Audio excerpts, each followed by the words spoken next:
In this session, we're going to introduce some of the general elements around evaluation. You will find in the section in this course other areas around evaluation, including a short video that also introduces evaluation. There's two ways of assessing performance: monitoring, which is the periodic internal tracking of a set of predefined indicators, whereas evaluation is more external and has a view with a greater emphasis on the link to context and impact.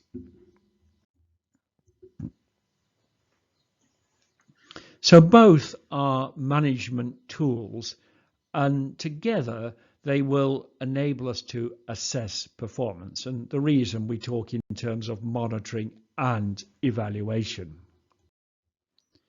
So evaluation is really around the demonstrating the value of an action.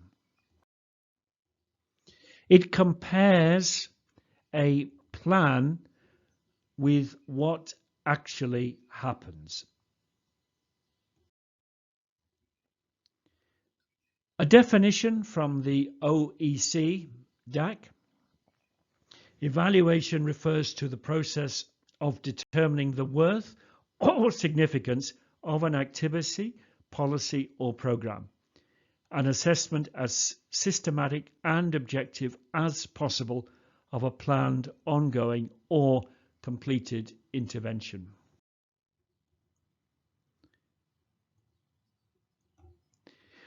We could say that evaluation has four key areas: accountability, legitimacy, learning, and knowledge. So it's not just about measuring whether we achieve the result and the issues around that, but also the opportunity to learn from what we did, to look for improvements for future work that we may do and future ways of operating and improving how the intervention is applied to the development situation we are looking at. Of course, important to always have the chain of results very clear. So in terms of input, output, outcome, and impact. Monitoring is more concerned with the sort of input, output, and outcome area, so more the process of the ongoing elements, whereas evaluation looks at the whole, but particularly looking at the relationship between what we did in terms of the inputs and the activities and the outputs we produce, but in terms of what was the impact of what happened as a result of doing that. So evaluation tending to look at that stage. However, evaluation can take place at different stages in a project life. You may well have a mid-term project evaluation or mid-term review. The idea of that process is looking to see how we are progressing along the chain of results. So at the halfway point, does it look likely that we will manage to achieve the impact we predicted? So the mid-term review or mid-term evaluation is a chance to amend what we're doing. At the end of project, the evaluation will be looking to see, did we achieve the results we said we would do? And then if we go beyond the project life, we get into the impact. And that will tell us what happened beyond the project life. So an important element is the impact evaluation, which really is capturing, did we produce what we did, but then did that enable the impact that we really wanted to happen? So impact evaluation, or sometimes referred to as impact assessment. Once you understand what fact we need to evaluate, we then need to understand what principles, criteria, or standards that should underpin the evaluation. Many evaluations are based on the Development Assistance Criteria, the DAC Criteria, as well as the specific policies and standards of the funder and organisation requesting the evaluation. So the DAC Criteria is a very useful way of thinking in terms of what you would do when you do an evaluation. And it consists of really 6 areas that you should frame your evaluation around. And if you frame it around each of these areas, you should have a fairly holistic evaluation process. So you need to consider relevance, coherence, effectiveness, efficiency, impact, and sustainability. So you might want to revisit and have another read of these criteria, but very important that as an evaluator, you are aware of these criteria, and when you are planning an evaluation, you come back to these criteria. In the module, there is more detail around these DAC criteria. From the American Evaluation Association, they have a number of criteria around evaluation that you may find useful. They talk in terms of systematic inquiry, the ideas of competence, that evaluators need to have a competence, obviously, a need for integrity and honesty. So as an evaluator, it's not what you think.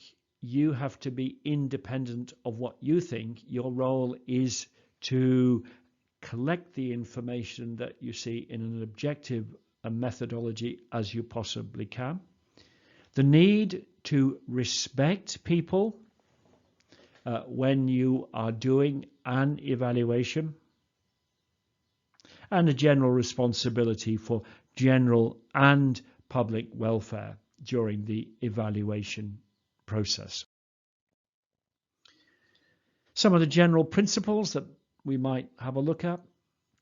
Generally, an agency or organization should have an evaluation policy with clearly established guidelines and methods, with a clear definition of its role and responsibilities and its place in institutional aid structure.